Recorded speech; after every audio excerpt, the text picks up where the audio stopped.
wasn't excited about the trip because it was going to be long getting here. He said, but this is my first international trip.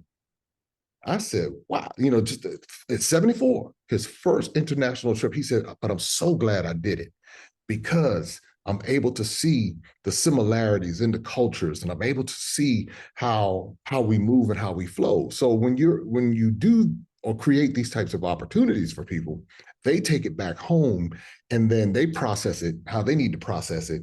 And as that happens, it's just like, this is how we change our community. This is how we change the circumstances we're in, because we're now having the exposure, and others can now take it and empower themselves and run with it and empower their families. Wow, you mentioned people who say this is my first international trip. That can indicate, you could make an argument that that could be considered a lack of exposure relative to what they realize they should have done. Or someone who says in their 60s, I've never been on a plane.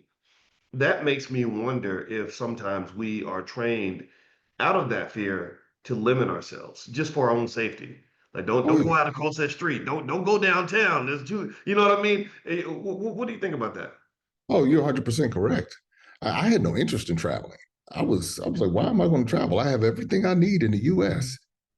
But the one thing that was missing outside of the US, or the one thing that was missing that I didn't realize, was the peace that came when I exited for a period of time. I love coming back to home. I mean, the DMV is home, Charleston, South Carolina, that's home. It'll always be home. My ancestors built much of what we see and what we're familiar with. But another point, I'm a dual citizen of Ghana and Sierra Leone, as well as the United States.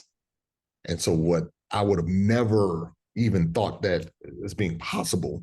But what it did was it gave me that I don't have that anxiety. So when things start going crazy in the US, I'm like, okay, well, I'm gonna let me hop on over here to I can go to Ghana, I can go to Ethiopia, I have options because I can leave the madness of a news cycle that is intentionally designed to create anxiety. A news cycle that is intentionally designed to breed and promote fear and uncertainty. And so when you have uncertainty, now you become paralyzed. So when you become paralyzed, you become frustrated. And so now it becomes a cycle of stagnation.